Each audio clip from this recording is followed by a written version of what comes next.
आखिर सनातन धर्म पर ही प्रहार क्यों?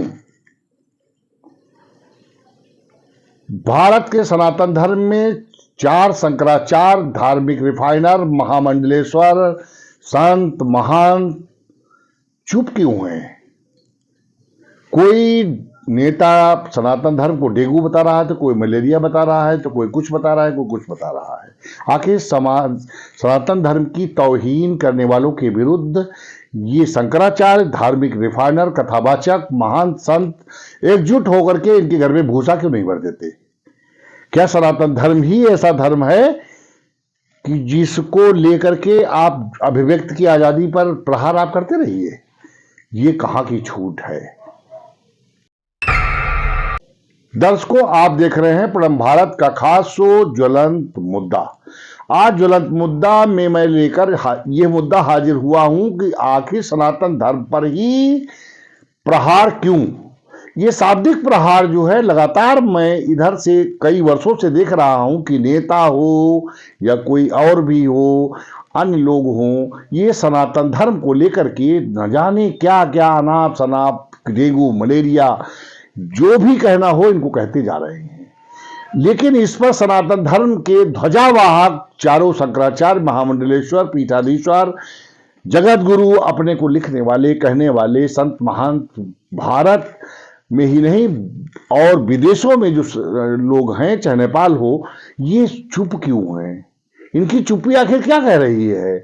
आप जब सनातन धर्म के ध्वजावाहक हैं, आपके अनुसार ही सनातन धर्म अपने जीवन शैली को जीता है, आपका कथन मानता है, उसी आपको धर्मगुरु अपना मानता है, तो आप इन नास्तिक लोगों को जो सनातन धर्म को डेंगू, मलेरिया, बुखार, न जाने किन किन शब्दों से, उपात से नवाजते हैं, इनके विरुद्ध ये लामबंद होकर के इनके घरों में भूसा क्यों नहीं भर देते, ताकि दूसरा आदमी सनातन धर्म पर फिर बोलने की जरूरत न कर सके? क्या ऐसा है कि कोई भी पंथ और भी सनातन धर्म के अलावा है, उसके खिलाफ ये बोल सकते हैं? नहीं बोल सकते। एक बेटी ने एक धर्म पर, विशेष पर कुछ बात चर्चा में, डिबेट में बात वो कहने की कोशिश की थी, उस पर सर कल तन से जुदा करने के नारे पूरे भारत में लगे थे। ये एकता वो जो है पंथ की है। लेकिन सनातन धर्म ऐसा सेकुलर है कि ये कूड़ादान इसको बना रखा गया है कि जो चाहे, मन चाहे, जिसका मन चाहे वो अपनी बात इस पर भड़ास निकाल ले और कह दे।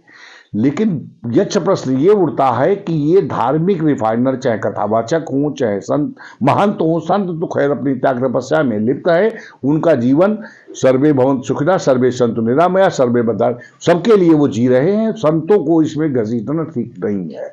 लेकिन जो महंत हैं, बड़ी बड़ी गाड़ियों से चल रहे हैं, महल लिए हैं, कथावाचक हैं, जो दूसरों को एक कथा का 25-25 लाख, 50-50 लाख रुपए लेकर के ये कहते हैं कि काम, क्रोध, मद, लोभ, मोह सब त्याग दीजिए। मैं परम भारत के माध्यम से करोड़ों सनातनियों की ये बात उठा रहा हूं कि अगर इन सबको छोड़ त्याग कर देना चाहिए, तो फिर आप क्यों लिप्त हैं? आप जो है एक कथा का 25 लाख, 50 लाख, 51 हजार ये सब ले रहे हैं और न जाने कितना भव्य दिव्य टेंट लगा करके वो बात आप कह रहे हैं, जो एक सहज समाज का, ग्रामीण परिवेश में रहने वाला व्यक्ति अपने कर्तव्य निष्ठा से सनातन धर्म का धर्मावलंबी है, वो बात कह सकता है। लेकिन आप लोग ले रहे हैं। लेकिन आपका फर्ज बनता है कि फिर ये डेंगू मलेरिया बताने वाले, जो सनातन धर्म को डेंगू मलेरिया बताते हैं, इनके खिलाफ आप आवाज क्यों नहीं उठाते? क्या आपका धर्म नहीं बनता? आपका धर्म सिर्फ सनातन धर्म को ये बताना है कि काम, क्रोध, मद, लोभ, मोह से विरक्त हो जाइए। ये संभव नहीं है।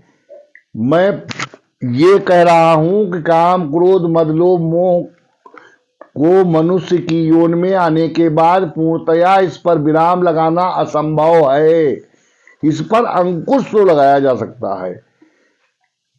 तो आप इन कथावाचकों से, संतों से, महामंडलेश्वरों से और जो चार शंकराचार्य हमारे पीठे जो पूज्य शंकराचार्य हैं, इनसे मैं निवेदन करता हूं कि इनको जहां गाय कट रही है, जहां आसाम में, कोई अन्य अन्य प्रदेशों में जो ये सनातन धर्म पर आवाज उठाएं, उनके दरवाजे पर पहुंचकर और करोड़ों की संख्या में हिंदुओं को आवाहन करके इनके घर में भूसा भर दीजिए, ताकि ये सनातन धर्म को बिल्कुल एक कागज की नाव न समझ करके बरसात के पानी में बहाने की कोशिश करें। क्या ये मुद्दा आप मेरे साथ हैं? अगर साथ हैं तो आप भी सहमति जताइए।